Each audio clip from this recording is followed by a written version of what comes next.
Hey, I'm Lucy with Rossmönster, and today I want to show you around our latest Sprinter 174x4.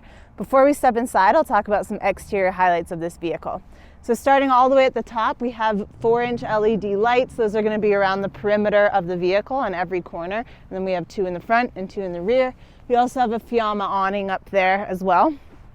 Moving down from there, we have a Sprinter 2500 4x4 rip kit, and then we also have a backwards front bumper with a Warren winch and running lights. Lastly, as we step into the vehicle here, you'll see that we have some bug screens, and these are going to be from Van Life Essentials. Let's step inside. Welcome inside. Before I go to the specific components of this vehicle, I'll talk about some of the design highlights as well as the layout. Starting all the way on the floor, we have Merengo Stone Pergo flooring. Moving up from there, all of our cabinetry is going to be walnut slab doors, so that's going to be for our lowers and our uppers. Our countertops are going to be paper stone, and that's going to be in the pewter color. We have a travertine backsplash, and then all of our wall and ceiling panels are going to be upholstered in Duramax gray mix. When it comes to layout, we have our wet bath up front here. Moving back from there, we have our galley, which is going to really be on both sides. And then all the way in the rear, we have one bed on a HappiJac bed lift system, and then we have another bed that converts into the dinette. So I'm going to start in the front, and we'll work our way back. All the way in the front of the vehicle, we have our wet bath. So this is going to be 30 by 30. We have a stainless steel base with brushed aluminum walls. We have a teak shower grate insert there, so you're never having to stand in any puddles. We also have storage for our dry flush toilet in here.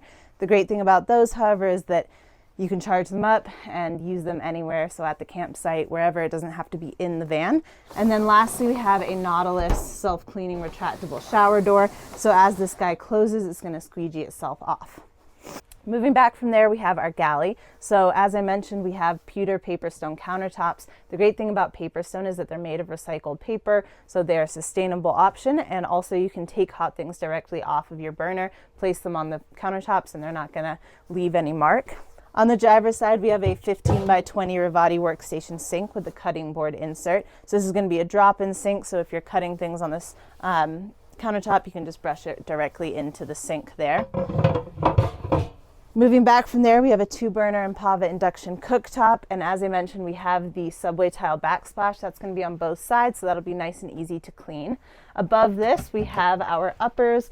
All these are going to be on gas struts for assisted opening and closing, and we have push buttons, so that's going to ensure that they stay secure and closed while in transit. Underneath our induction cooktop, we have an isotherm 4.6 cubic foot fridge with a freezer in the left-hand side there. And moving forward from our fridge, we have just a little bit of storage, a nice shelving unit on this side, and coming to our sink, we have an inline Spiro pure water filtration system. Moving over to the passenger side, our galley continues. So here we have a walnut flip-up countertop extension that's going to be roughly 20 inches, so just extending your workable space in the galley. We have a drawer bank underneath that. Again, everything's going to be on those push latches. We have a microwave here, and then we have one final shelving unit here, so that all those shelves are going to be adjustable, so they can kind of choose where they want everything based upon what they end up actually traveling with. When it comes to ventilation in this vehicle, we have an Arctic turn window in the front there. We have an Arctic turn window on either side of our dinette here. We have a max air fan in our bathroom, and then we have a Dometic RTC 2000 AC unit up top. When it comes to heating, we have an AquaHot hydronic heat and hot water system, so that's going to service our sink, our indoor shower, and it's also going to keep this vehicle 4-season capable in the winter months. Lastly, when it comes to lighting, we have our dimmable overhead dome lights, we have under cab lights, and we have over cab lights. So now I'm going to go ahead and head to the rear. We'll look at the dinette, and then we'll go ahead and turn that into the secondary bed system, so you can see the dinette in bed mode as well as the secondary bed on the HappiJac bed lift system. So here we can see the dinette in this vehicle. This is going to be upholstered in Sherpa Midnight Duramax. Plenty of room to seat a bunch of people. We have a walnut table on a lagoon mount, and then this is also going to convert into our secondary bed so that you can have 2 people sleeping down here, and then we can lower the bed on the HappiJac bed lift system and have 2 additional people sleep there. So I'm going to go ahead and convert this into bed mode, and we can check that out. One final feature of our dinette that I'll point out before we change everything into bed mode is that we do have a lifted floor, so that's going to allow us to have little cubbies here for some additional storage. So we have one all the way at the rear and then one accessible from the aisle forward in the van.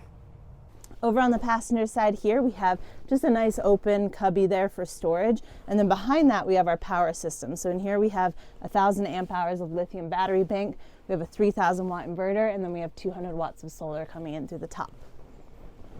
So on the driver's side, we have our water cabinet. So in here we have a 46-gallon freshwater tank, and we also have storage for our AquaHot hydronic heat and hot water system.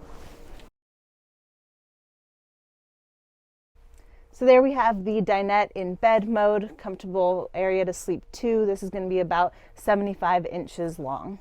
All the way in the rear we have our bed. So this is going to be on the HappiJac bed lift system. So when you want to have people sleep up here, you can just lower it down. And when you're driving, we'll send it all the way to the top so that it's out of sight, out of mind. Additionally, once you have this bed lowered, you'll notice that we have a Dometic skylight up top. That's going to have a bug screen as you pull one side, and you'll have a blackout curtain as you pull the other side. And then we have the Arctic turn windows on both sides. And again, both of those have a bug screen on one end and a blackout curtain on the other. So those are a really nice window option. That wraps up this van tour. Thanks so much for tuning in. Again, I'm Lucy with Rossmönster. Be sure to follow us on Instagram and subscribe to our YouTube channel so you never miss a tour, and I hope you have a great rest of your day.